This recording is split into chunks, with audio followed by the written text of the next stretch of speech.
ఆయన వచ్చేస్తున్నారు మన కొరకు స్థలాన్ని సిద్ధపరిచి. మనం సిద్ధంగా ఉన్నామా? సిద్ధపడడం అంటే ఏమిటంటే నీ హృదయాన్ని దేవునికి అనుకూలంగా సజీవ యాగంగా నీ శరీరాన్ని సమర్పించుకోవాలి. ఇది కదా దేవుడు కోరుకునే సిద్ధపాటు.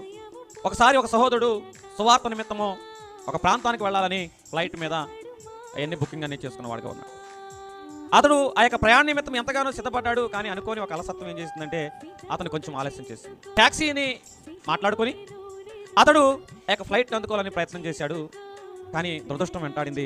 10 నిమిషాలు ఫ్లైట్కి అతడు ఆలస్యం అయ్యాడు. చాలా బాధపడిన వాడిగా ఉన్నాడు. ఎయిర్పోర్ట్ చేరేవరికి ఆ యొక్క ఫ్లైట్ అనేది వెళ్ళిపోయిందని అతను అంటున్నాడు. అయ్యో అని బాధపడడం కన్నా నేను ఇంకా ఒక అరగంట ముందు సిద్ధపడితే బాగుండేదే. మన జీవితంలో అది మనకి చిన్న ఆలస్యంగా అనిపించవచ్చు, కానీ అది జీవితకాలానికి గొప్ప నష్టాన్ని, చిన్న నిర్లక్ష్యము జీవితంలో గొప్ప నష్టానికి నడిపిస్తుందన్న విషయాన్ని నువ్వు ఎన్నటికీ మర్చిపోవద్దు. ఈ లోకంలో ఉన్న ఈ శరీరానికి కలిగిన గాయం గురించి ఎంత బాధపడుతున్నావు, మరి ఆత్మ నశించిపోతే